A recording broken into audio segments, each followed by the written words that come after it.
The Gopher baseball team was delayed twice by weather in round 2 of the NCAA tournament at Siebert Field. Finally able to start it late against UCLA. Fourth game they tried to play the pitchers. He went deep to center field. The Gophers trying to stay in the winner's bracket and make a run to the Super Region. Patrick Frederickson, just a freshman, has been good again in his start on the hill. He yields a run on the ground out. Right now, UCLA leads it 2-1 over the Gophers in the 4th inning. In the midst of the Gophers' run to the Big Ten titles and NCAA tournament, there is room for pause. Rob Fornasiere joined John Anderson as his assistant coach in 1985. This season will be his last with the Gophers, and he has been a big part of the heart and soul. The Gophers gathered to find out who they would play in the NCAA tournament. The last time Rob Fornasiere would join this group in his capacity as assistant coach.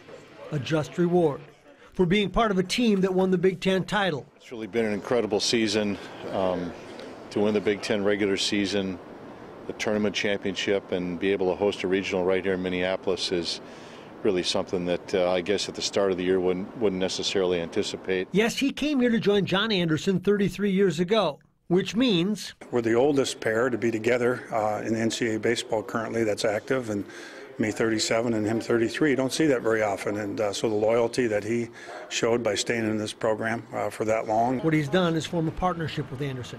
Fornasiere, the behind-the-scenes man, committed to details and recruiting and having his thumb on the pulse of the program. When you're in this profession, Mike, especially at the Division I level, I mean, there's a lot of sacrifices and a lot of time commitment. And you, like you said earlier, you've got to be there.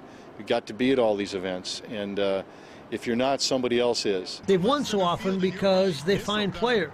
And Fornasiere has been the man beating the bushes. He heads up our recruiting. He's a tireless recruiter and spends hours and hours and days and weeks at the ballpark in the summer to help us identify prospects. He's a great evaluator, and he's also a great teacher of the game. He loves teaching the game. He's very passionate about it. He's very good at it. But as he takes time to reflect on these final weeks, it's not the wins or the hitters developed or the players he got to say yes to Minnesota. It's more than that.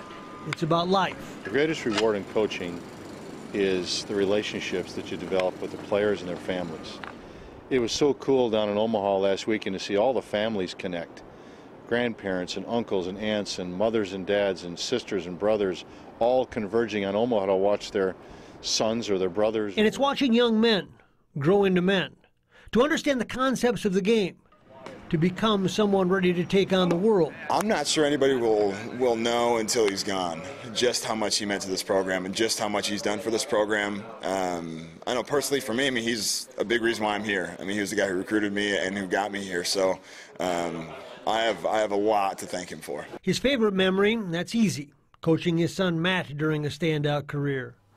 But in the past couple weeks, he's had a chance to take it all in from his desk at the Gopher baseball office. And what he's heard back reinforces why he did what he did for more than 3 decades. I've heard from literally hundreds of people that we have had contact with in the long time that I've been here. And hopefully, you know, all I ever really wanted on my career, Mike, was just to be respected in the game and to develop the relationships with the players and have an impact on them. And I think I've checked both of those boxes, at least people tell me I have. And so, but now it's time to let somebody else have a chance. He sure did check those boxes, and he's still got some work to do.